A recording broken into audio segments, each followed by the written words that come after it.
mashiinkan oo ventilatorka ama hawasiyahan waxay ugu dhaliyay horta waxaan dib u bilaabay ikhtiraacadiisa ama sameyntiisa kadib markii uu dib u soo laba kacalay cudurka COVID-19 2021 taasoo keentay in dhimashadii dadkii ay marba ka dambaysa ay sii badanayso oo dad badan oo sababsanay dhimashadiisa taas ay ugu kaliftay inaan sameeyo waana markii ugu horeysay aan soo saaray mashiinka hawasiyaha.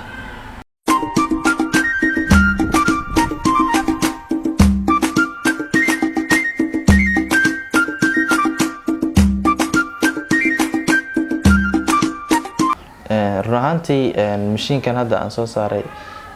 wuxuu igu qaatay inaan soo saaro muddo 3 isbuuc ku dhawaad bil ah laakiin wuxuu ahaa markii ugu horeysay aan soo saaro isku dayo badan aan sameeyo fail garo laakiin aakhiraan ku guuleystay laakiin maadaama hadda aan bartay ama ogaaday qaabka loo sameeyo ay ii fududahay waxay ugu qaadan kartaa hadda haddii loo baahdo mashiino kale oo dheeraad ah markay ugu badan tahay maximum in 1 isbuuc gudahooda aan ku soo saaro.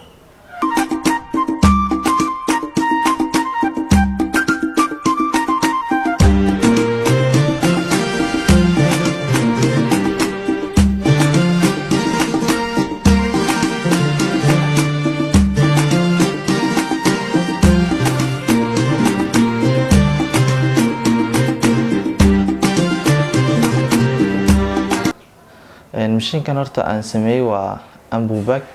wuxuu ka kooban yahay neefta yarta oo hawasiyaha oo mar walba la bambeeyo oo qofka sidaas uu hawada uu ku helo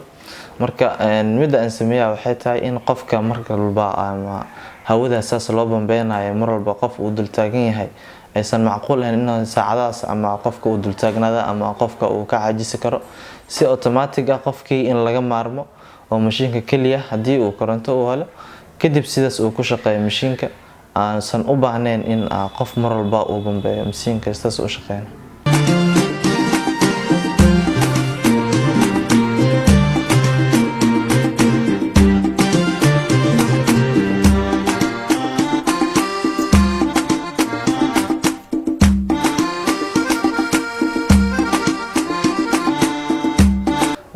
run ahaantii waxaan hadda dibadda laga soo dhoofinayo kale wadankeena waa maskax yari ama cilmi yari ma jirte waxaa taala agab la'aan taala iyo ardadii ama dadkii fikradaha hal abuurka lahaa oo aysan helin garabkii ay u baahnayeen haddii ay heli lahaayeen hal abuurada ay dalku leeyihiin dad garab jooga ama garabkooda istaaga waxaan ra'aantii xaqiiqsanaya ama aan ogsoonayaba sida ii muuqata in looga maarmi doono wax walba aan dekada aan ka soo dhoofsano.